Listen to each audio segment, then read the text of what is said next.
not because she didn't want to see him but because he kept startling her.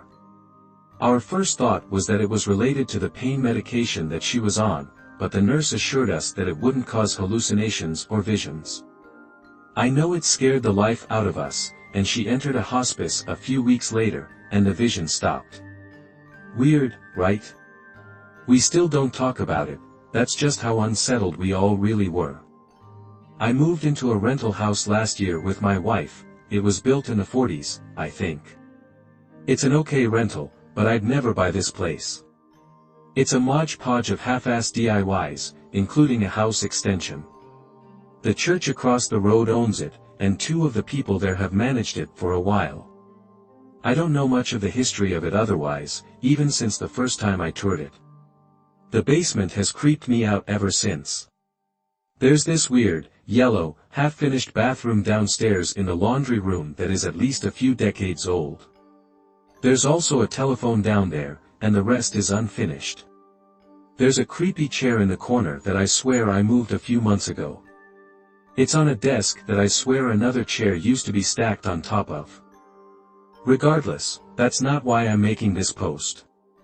Since we moved in, every once in a while, a light is randomly on down there. Sometimes it's one of the draw cord lights, and I assume I forgot and left it on, although I'm pretty good about that kind of thing. I doubt it. For the past few months, more often, the main light switch at the top of the stairs is on. There's no way that I'd forget that.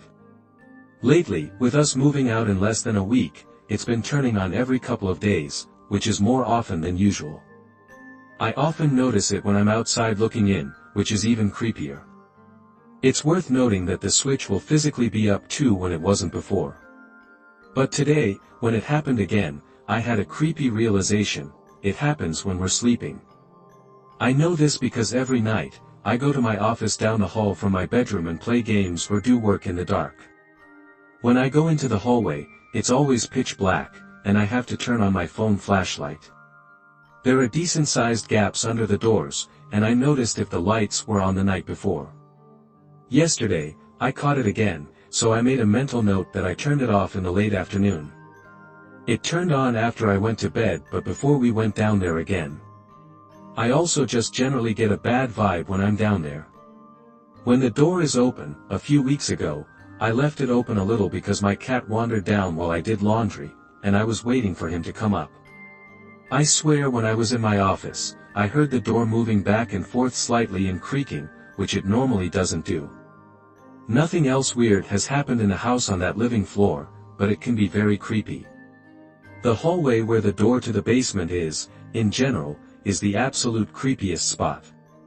But I really want to know, what are your thoughts? I just woke up from a nap and I've been silently lurking and reading other people's posts, which are super interesting. I don't necessarily think anything too much about my experience since the answer is right there: a ghost was talking to me from the basement. My parents commuted to work at the time, which required them to get up at 3 o'clock in the morning, get ready for an hour, and then leave the house at around 4 o'clock in the morning. Since the northern part of my state, where they work, and we live in the central part, is very heavy with traffic. My parents built their house in 2013, and we moved in around that time too. My sister and I would sleep upstairs, and my grandma, who was alive at the time, slept in the master bedroom on the ground floor. I was in college at the time. It was about 5 o'clock in the morning, and Grandma and my sister were sleeping. I was drinking my morning coffee in the dark, looking over my student email when I heard a very clear woman's voice say, "Hello, is anyone there? I need help from the basement." At first, I thought that I was developing psychosis, since my sister has a schizoaffective mood disorder, but I immediately noticed my dogs were staring right at the basement door. They heard it too, and so I barricaded the basement and went up to my room with coffee and locked the door. For some context, this was at the first house that I lived in when I was around 4 or 5. Keep in mind, I have a pretty overactive imagination as a kid, but this encounter felt so real and unlike anything I've experienced before. I woke up in the middle of the night in my mother's room. I forgot why I was in my mom's room, but I remembered that she was sleeping, and her room was lighted enough that I was able to look around. But when I looked towards her bedroom door, I saw two white figures seemingly playing. They appeared to be young, as they seemed smaller than my father and around a little older than people my age. I knew they also weren't transparent. These figures had actual mass to them, like shadow people, but instead of black, they were completely white. Now, anyway, when I saw them, they stopped playing and stared right at me. My whole body froze, and I was unable to say anything. I didn't even want to wake my mother, I was that frightened to move.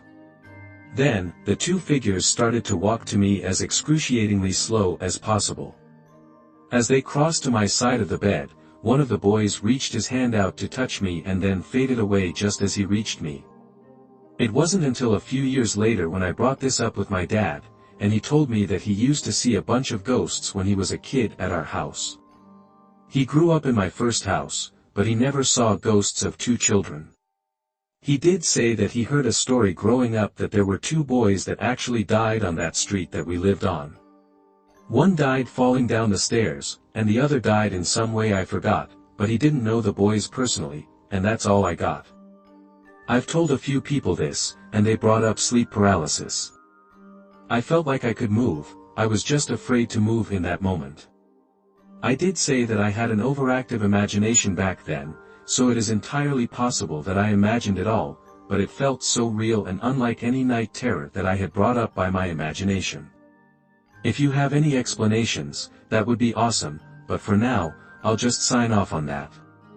Note: let's get one thing straight, I've hiked the Blue Mountains before, but nothing could have prepared me for what I experienced during what was supposed to be a routine trek through its canyons. It began as a clear morning, the kind Aussies brag about, the eucalypt haze that gives the Blue Mountains their name wrapped around the cliffs in a dreamy shroud.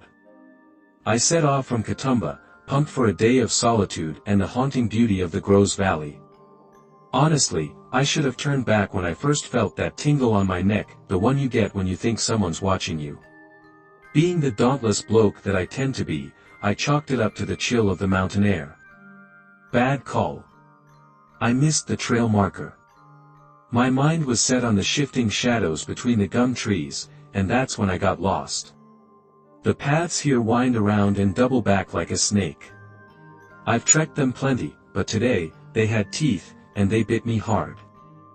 Hours passed, and I realized that I was properly stuffed. Night fell like a curtain, fast and unforgiving, and I've never known dark like that, not the city kind. This was a velvety, pressing darkness that oozed into your bones and stayed there. My phone's flashlight cut through it like a weak whisper against a thunderstorm. Every tree looked like a gnarled hand, and every bush rustle felt like a warning. And here's the goosebump bit: I wasn't alone. Not once did I see it clearly, but by the twitch of twilight, there was something behind me, a presence that hummed with malice. You know those stories of Aussie spirits, the ones old-timers talk about in hushed tones by the fire? I'd laugh them off, but out there, laughter was about as useful as an ashtray on a motorbike. It felt like a hunt, and I was the quarry, stumbling over roots and my breath a ragged prayer. My phone beeped a low battery warning. Seriously, now. I pushed through the bush, gripping the phone like a talisman, but even tech's cold comfort was slipping away. The hours to dawn stretched eternal, and my world shrunk to the feeble circle of my dying light. When the brush gave way to an open dirt road, it felt like a mirage. I was giddy with relief, like this was some twisted outback Wizard of Oz junk. There wasn't a yellow brick road, but I'd have kissed that dirt if I hadn't been so parched. I followed it, boots crunching, every echo a question. When the ranger station silhouetted against the night, I could have wept. The ranger, a bloke named Daryl, had the look of a man who'd seen it all and then some. He listened to my tale with a grave nod and gave me a lift back to my campsite, throwing glances to the rear view like he expected my ghostly mate to be thumbing a ride. "Don't hike alone," he said, his voice almost lost in the engine's growl. "Especially not when the mountain's restless." I haven't been back since. People say it was all in my head: dehydration, panic, the bush playing tricks, and maybe they're right. But sometimes, when the city's asleep and my flat's quiet, I swear I hear that whisper of a presence, feel that shiver down my spine. Sydney's got enough to explore without looking for trouble. And if you ever find yourself up in the Blue Mountains, stick to the beaten path and, for the love of all that's holy, respect the signs, both the ones in the ground and the ones in your gut. And bring a bloody flashlight. It was a Friday night, and my cousin, along with her brother, was staying over at our house in Baste, New South Wales. My cousin was about 15 years old.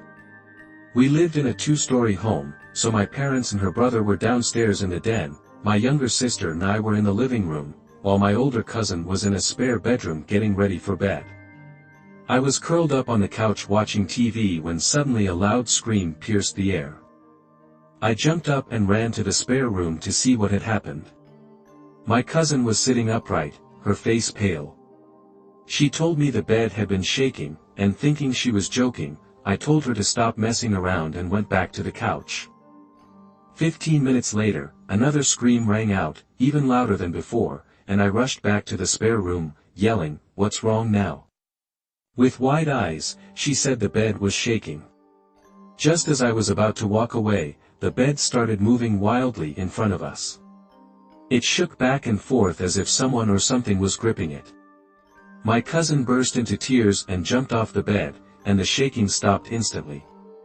I checked under the bed, convinced her brother was pranking us, but it was empty. Was it a poltergeist? To this day, I don't know if we imagined it or if it was something real. Neither my cousin nor I have talked about it since. A week later, another strange thing happened. It was a quiet Wednesday evening, and I was alone in the house, reading a book. My family had gone out for dinner, and I wanted some peace and quiet.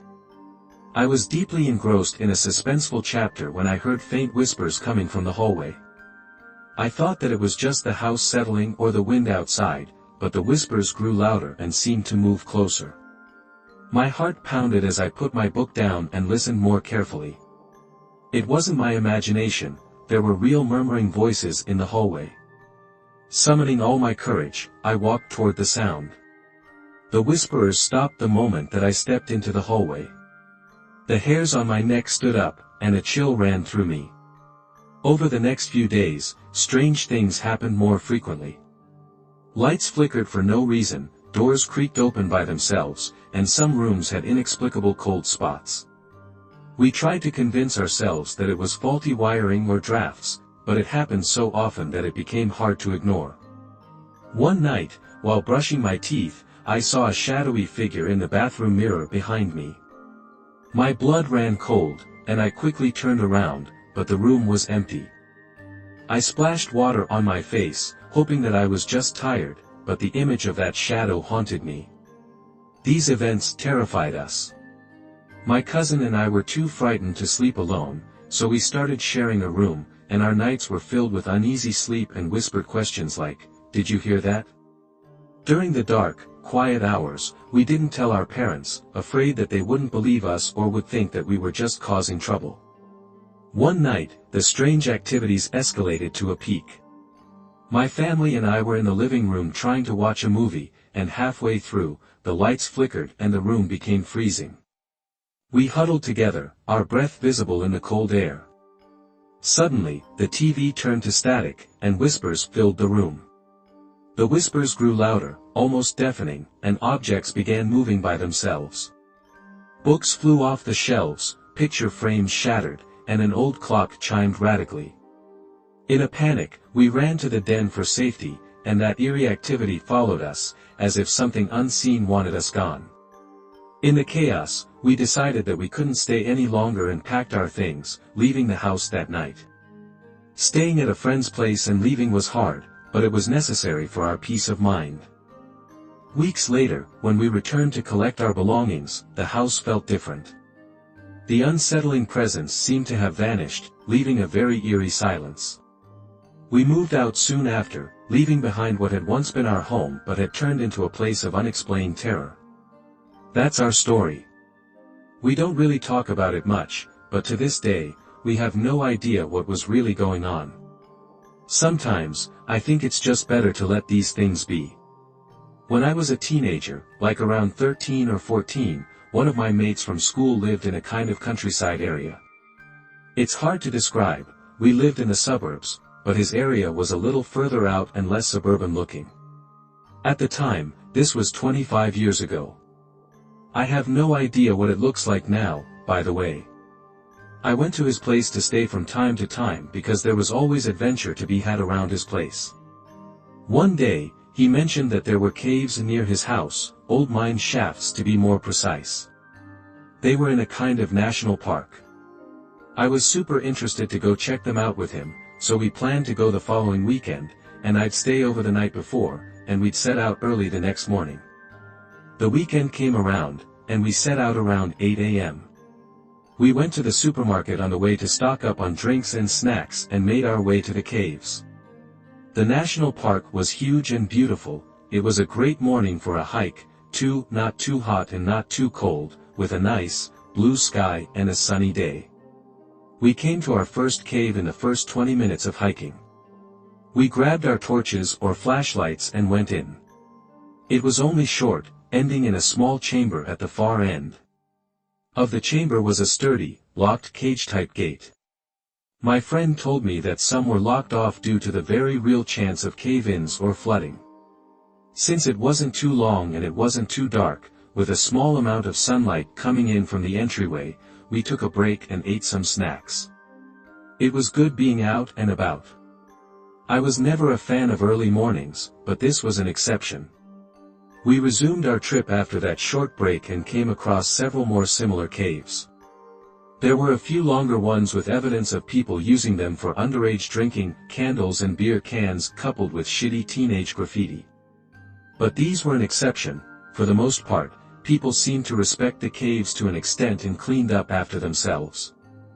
After about an hour and a half, we came across one that was a bit different from the others. It was a longer one, but evidence of people using it for anything was minimal. I was too embarrassed to say so at the time, but I got a really weird feeling when we entered it.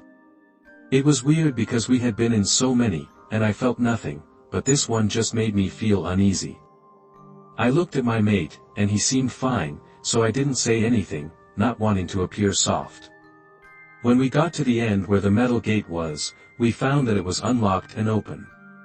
In fact, when we got closer, the wind seemed to blow it open slightly, although I didn't feel any wind. I got a chill at my spine, and the hairs on the back of my neck stood up.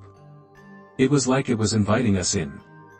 Without hesitating, my mate was like, "Let's go," and I was a little taken aback. How could he not be picking up on the bad vibes here? But I ended up not saying anything, thinking maybe I was just being paranoid and didn't want him hassling me later about it. I regret this now. So, we went in. It was so dark in there our flashlights barely lit a couple of meters ahead of us. The tunnels seemed to go on and on. There was zero evidence of anyone having been there recently. "What do you think we'll find?" my friend whispered to me. "Don't know," I managed to mumble out. Unease was really starting to hit me now, to the point that I was beginning to feel nauseous. And then it got worse. I felt wind start to blow around my ankles at first. I paid it no mind, but then I thought, where is this sudden wind coming from? The temperature seemed to get colder at each step too. Then I felt the wind brush past my shoulder and face. My heart was beating so hard that I imagined it was echoing in the tunnel. Then I started hearing whispering all around me. It was faint and hard to work out the words. I stopped dead in my tracks and listened. When I stopped, it too seemed to stop. And then the most bone-chilling sound I'd ever heard could be heard in the distance in front of us, low at first but definitely loud. In no time, it was the bellowing scream of a man, one at first, but then I could make out multiple voices. I felt hands start to grab at me, and I could take it no more.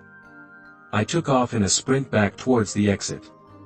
I could only half see the way because the hand that I was holding my flashlight with was pumping up and down as it does when you sprint.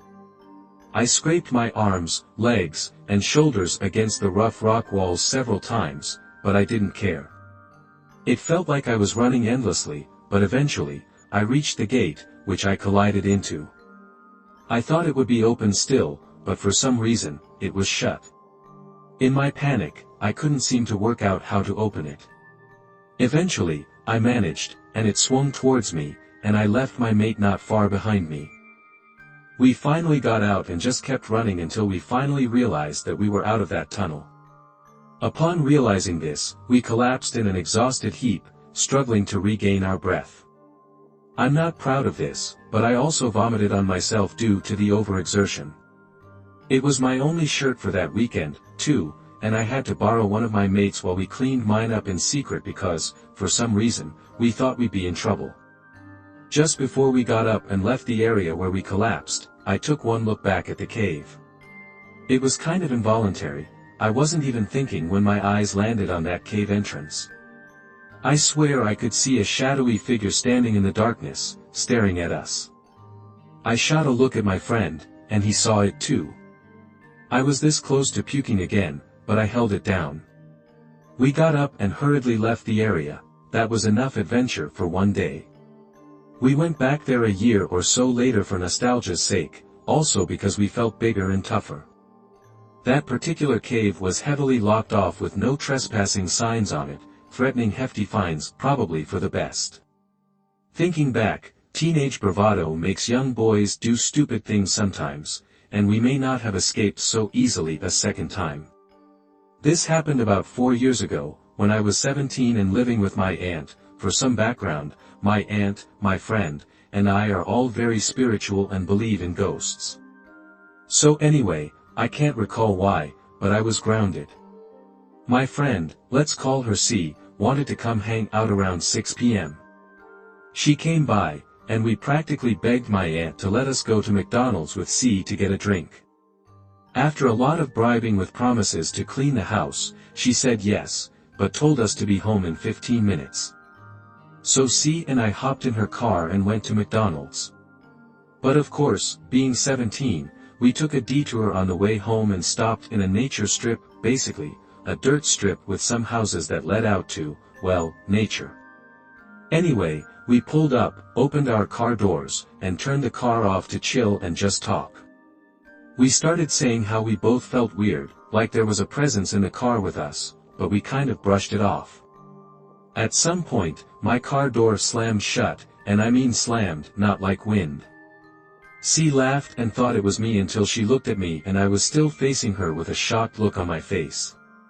C immediately freaked out, slammed her door shut, turned the car on, and booked it out of there.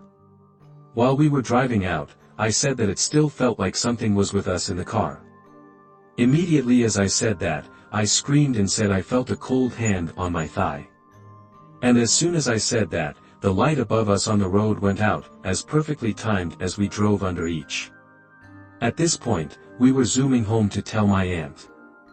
We got home and practically fell out of the car, running upstairs. But my aunt wasn't home. We sat on the balcony, collecting ourselves, and decided to go to our aunt's friend's house, who I forgot to mention was also spiritual. We'll call her S. We got back in the car, and immediately we could feel that we weren't alone again. But we decided to continue to S's house. We arrived, and I knocked on S's door, and she immediately said, "What's wrong? You look like you've seen a ghost." I awkwardly laughed and said something like that and asked if she had seen my aunt. She told me that she had gone home, so I sighed, thanked her, and got back in the car. C and I looked at each other and simultaneously said, "It feels like it's gone." We finally calmed down and headed back to my aunt's. She basically laughed at us and told us not to be so scared because they feed off of fear. She saged us, and we went on with our night. Fast forward to the next morning, I overheard my aunt on the phone with S. S said, "I think there's something in my house, so I'm sorry, S. I may have dropped it off."